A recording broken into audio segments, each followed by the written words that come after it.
I'm gonna read that over because Human Design Gate 39, the Gate of Provocation. Hey beautiful souls, welcome to the With Love Cole YouTube channel. Here you'll find guidance from the lived experience on wellness, esoterics, human design, motherhood, and so much more. Sharing my advice, tips, and experience from the perspective of a 3/5 self-projected projector, and also sharing with you guys goods from my Cole Apothecary shop. So check out my handcrafted sea moss gel and stay connected with me on all platforms. Hey my loves, welcome back to my channel. If you are new here, my name is Nicole. I'm a wellness entrepreneur. You probably saw my little trailer. Yes, I have an apothecary, I'm a mom, all these wonderful things. Human design gates that are in correlation with the full moon in Capricorn.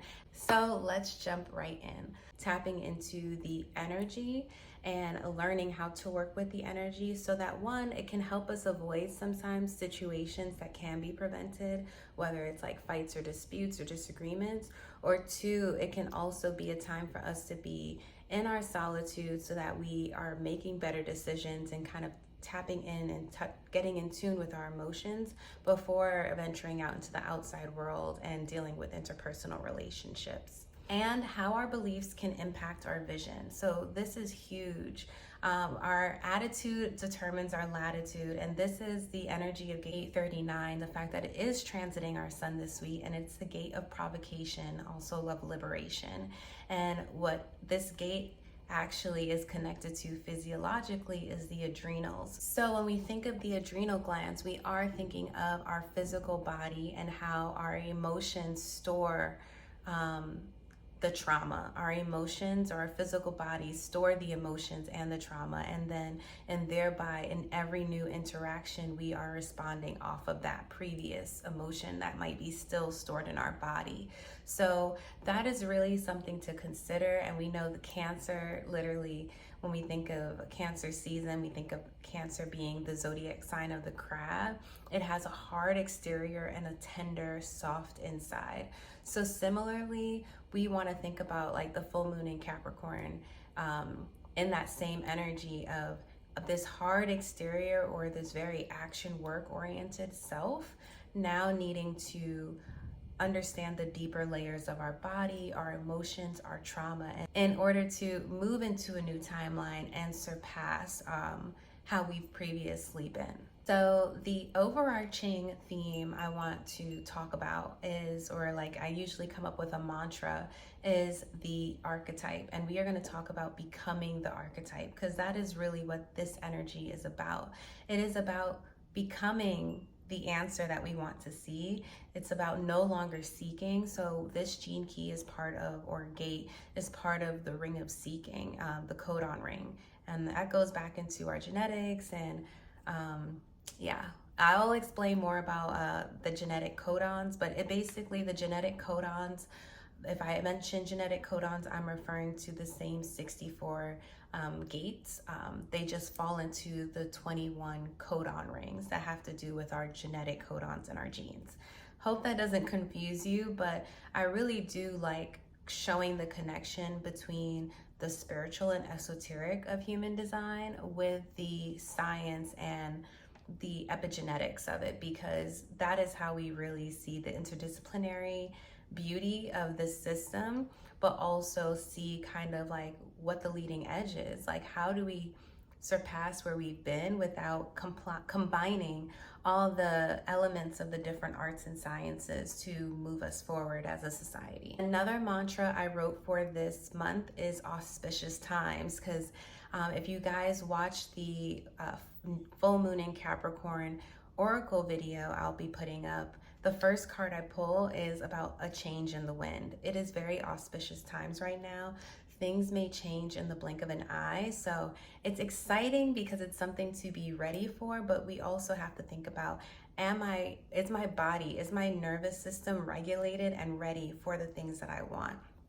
There's a book that I read called The Upper Limits. I'm gonna tag that book below because it's amazing. I didn't realize in the last 3 years of my life, I conquered so many of my upper limiting beliefs, and I didn't realize that I created a new benchmark for myself and my life. And with doing so, I now have new upper limiting beliefs to conquer.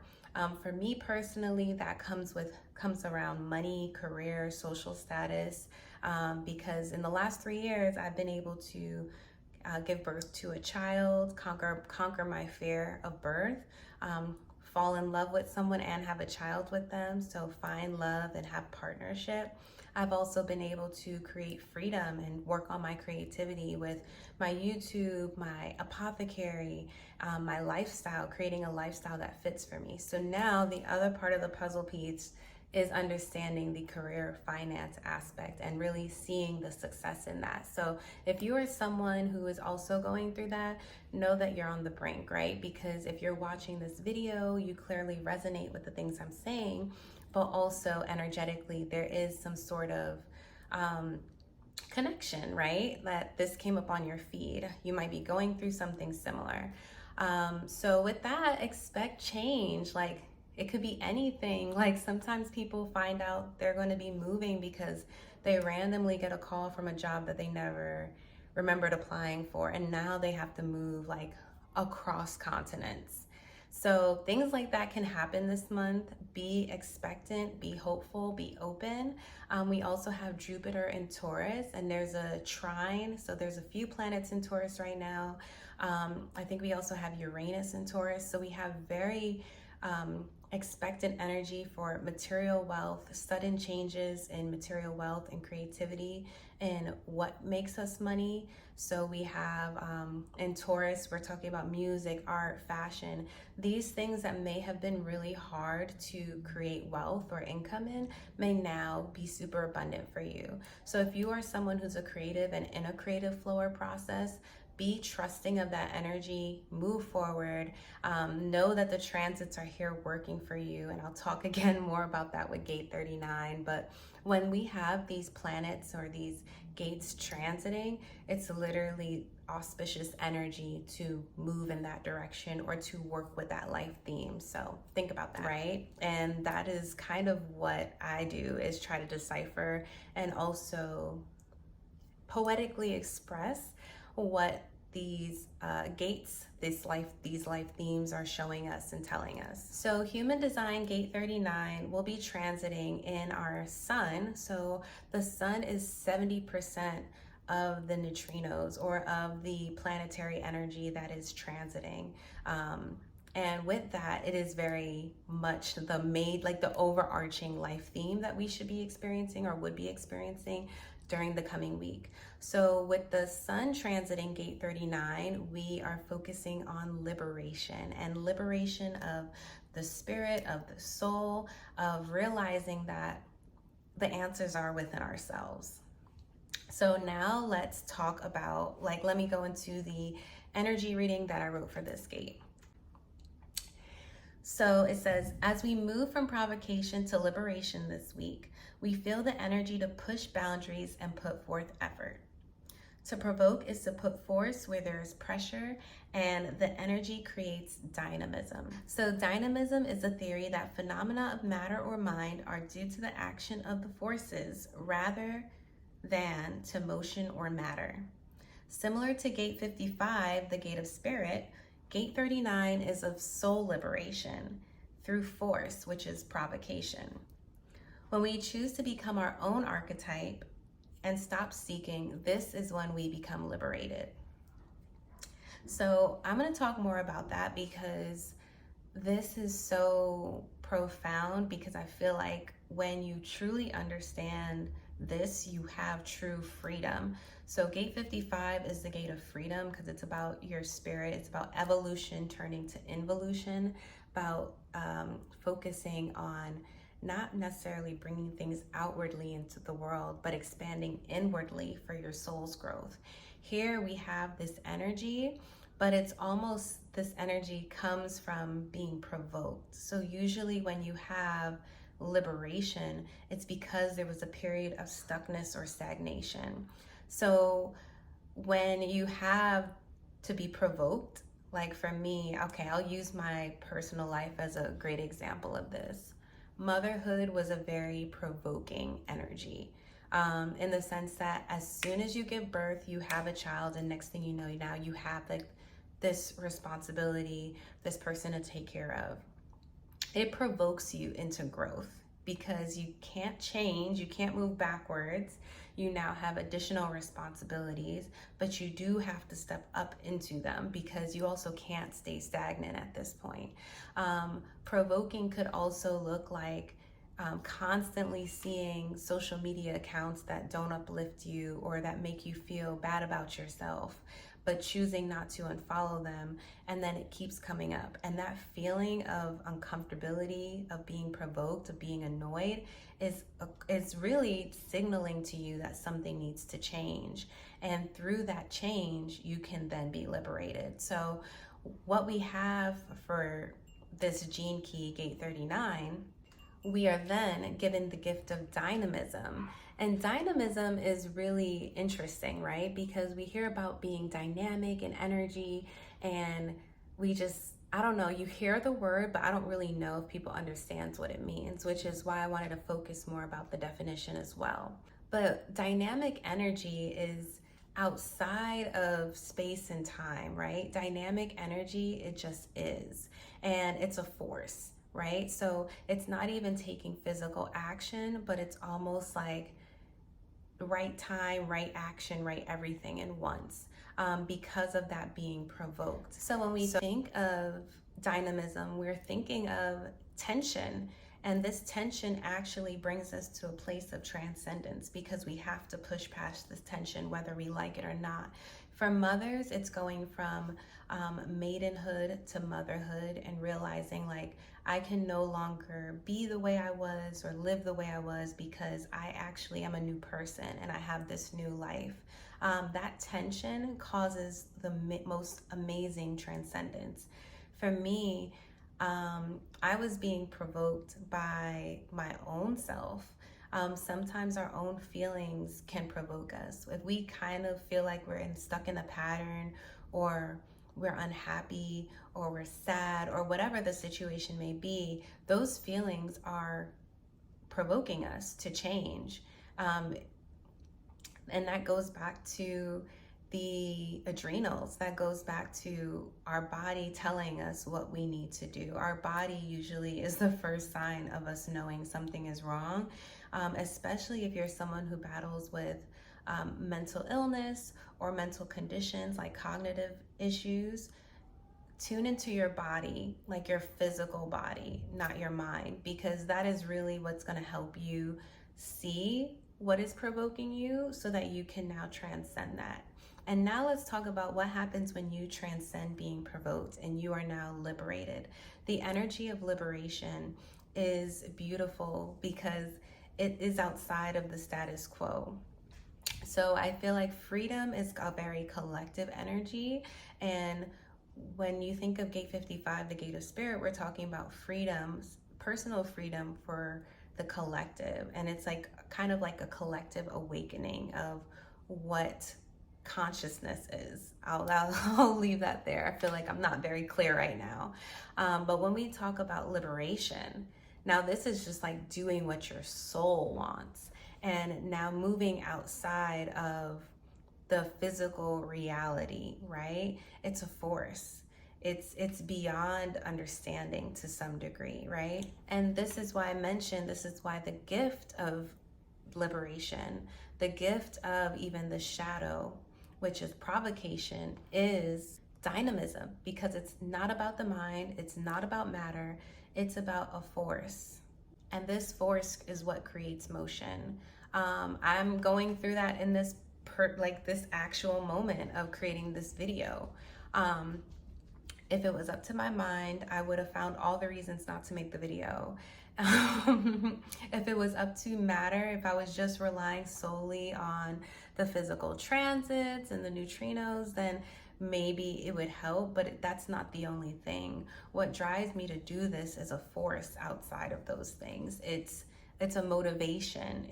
It's feeling like if I don't do it, the consequence of it. It's the provoking. What pushes my buttons to create videos is seeing I'm not gonna lie, other creators create videos on the transits, and I'm like, I can't let this transit go by and not create a video on it. I want to add my contribution, right?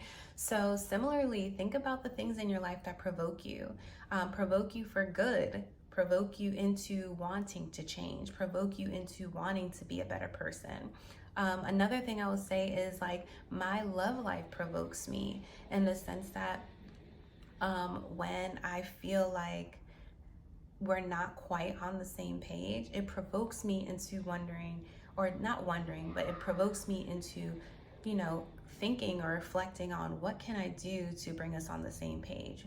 What can I do to maybe raise the frequency of what I want to see, feel, and experience? And I feel like when you have two people who do that, it can really be powerful because you help liberate each other. Now let's talk about human design gate 38, the gate of opposition, which will be transiting in the sun's conscious earth during this time. And this is a gate that is the programming partner of gate 39. So with the gift of dynamism, we also have the gift of perseverance, because in order to be dynamic, you have to be able to continue going, to persevere. And even when we look at these gates, gate 38 and gate 39 being programming partners, we have gate 38 having the shadow of struggle, and then gate 39 having the shadow of provocation. With provocation, there's always a struggle, because it's a button pushing means there's always the opposite pushing back. So when we have this energy of opposition, it helps us step into our warrior nature, our warrior spirit. I really want to talk about my relationship with cannabis for this, because it is something that I am wondering, like, do I want to be a warrior of this? But also I am seeing that it is really a great provocation for me, because it pushes me into self-regulating. I know that some people use cannabis and they have like very negative views on it. Some people have extremely positive views on cannabis. And I really want to come to a very non-biased, but also very authentic place with my personal relationship with it, with talking about it and using it. And by doing so, I've had to, one, step back and tap into the energy of gate 39 by saying, how does this affect my adrenals, and how am I using it, right? And maybe how many times a day is good for me, or maybe not every day, you know?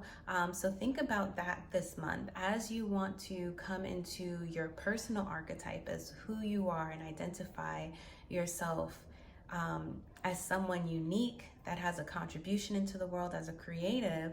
You have to decide and make decisions for yourself on what does liberation look like, what does destigmatizing my mind look like, but also what is the truth about some of those stigmas, and how can I learn to create my own form of freedom in the sense of I'm in balance, I'm not in a state of guilt or blame, because I truly know I'm doing what's right for my soul. So think about that. Like, you may love cannabis, you might love, I don't know, I'm trying to think of something else that, you know, you might love social drinking, but you also say like, am I drinking for the aspect of relaxing and creativity, or am I going to war, or like being a warrior for this, and it's not even something that is really fulfilling me at the other end of it, right? As someone who is Jamaican American of Caribbean background, cannabis is very sacred to me, and it's a medicine. I also do feel that I don't want to be someone going to war for it for the sake of just wanting to smoke every day and like be chiefin', because then that's not really my true focus. I want people to feel well, and I want to destigmatize it, but I also want to make sure that part of that destigmatizing is for the betterment of society, so that people can use it correctly and use it as a medicine. So that is just my little rant, but I wanted to bring that up because I do feel like as we get older, it's really important to know like what beliefs are worth dying for, in the sense of worth really going the long haul for, holding your values to, because at some point in your adulthood, you have to have beliefs like that that shape you to become the archetype, right? I think Meghan Markle has a podcast called Archetypes, and these are literally people who have created, and archetypes tend to be very dynamic in energy, which is why they stand out, right? These are people that have been unique in their expression. They've been something we've never seen before. And in order to become an archetype yourself, you have to be able to kind of go against the status quo. And I think dynamism is truly being able to do that in a way that is abundant. It makes people think for themselves. That is the truly dynamic person. So I know I jumped around between. And if you made it to the end, comment and let me know your thoughts. See how these two programming partners tie together really, really well this upcoming season, because the energy during this full moon in Capricorn, I feel like, is so strong for these two gates. In the meantime, enjoy my videos. Enjoy listening to me talk. Tell me what you think. What are you feeling during this full moon and new moon? And as always, I'll see you in the next video.